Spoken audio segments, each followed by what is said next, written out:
Sa pagpapatuloy ng bisita iglesia ng unang hirit sa Italy, bibisitahin ng kahiritan nating si Susan Enriquez ang isang simbahang madalas pagmisahan noon ni St. Padre Pio. Susan!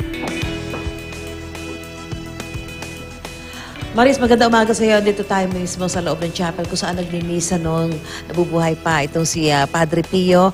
At para pag-usapan natin at ipaliwanag sa atin yung mga mahahalagang bagay na may kaugnayan kay Padre Pio na nasa loob ng simbahang ito o ng chapel na ito, makakasama natin ang isang Pilipinong pari, si Father Edgar Solano. 14 na taon na siya rito. Father, good morning po.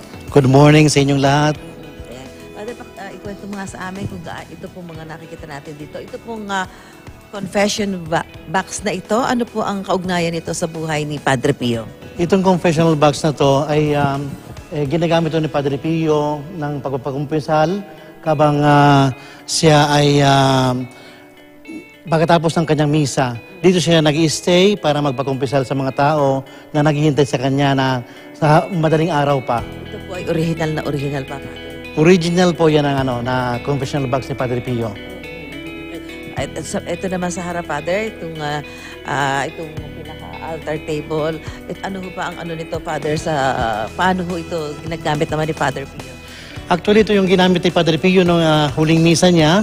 Dito siya nagmamas talaga. Every 4 o'clock ng madaling araw, doon siya nagmamas.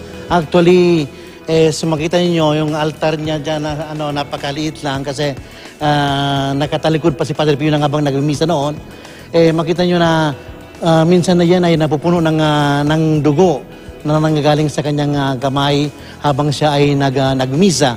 At dito naman makita nyo sa taas, andito naman yung Our Lady of Grace na pinakamamahal ni Padre Pio. Tinatawag ni Padre Pio na Mamina.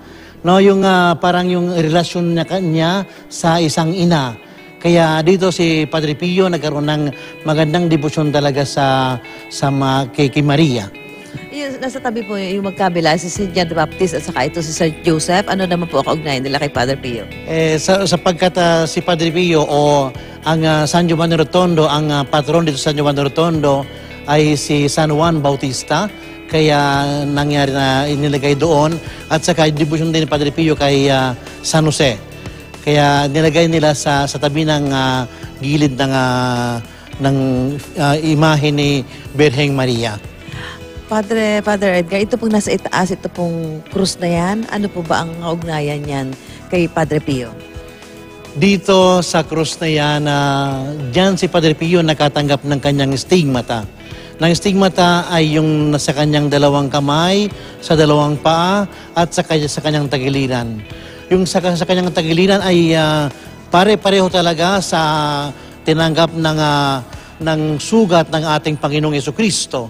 Sapagkat si Padre Pio ay taimtim na nagdarasal sa taas nung taong 1918 na ipagdiwang na namin dito na 1 taon ng kanyang pagkatanggap ng stigmata, September 20. Nakatanggap si Padre Pio habang siya ay may taimtim na nagdarasal. Father, ito pong mga nakikita natin ngayon, pwede puntahan ito ng mga kababayan natin. Kasi alam niyo naman po sa Pilipinas, popular na popular din po si Padre Pio. Meron siyang isang napakalaking simbahan doon. Yes, actually, napakaraming Pilipino napunta dito. At inimbitahan ko rin yung mga gustong pumunta dito kasi ito ay nagka-conserve talaga na church. Ito ang tinatawag na Our Lady of Grace Antique Church. At saka yung simbahan ni Padre Pio na napakalaki, very anong tawag dyan, malawak na simbahan talaga at napakaganda. Okay, maraming salamat po, Father Edgar Solano. Mamaya naman po, samahan niyo ako, pupuntahan natin ang chapel kung saan nakalagak po ang di nabubulok na katawan ni Padre Pio. Kaya tutok lamang po kayo at kami po ay magbabalik mula po rito sa Italy. Balik muna sa iyo, Maris. Napaka-blessed mo talaga. Maraming salamat sa iyo, Susan Enriquez.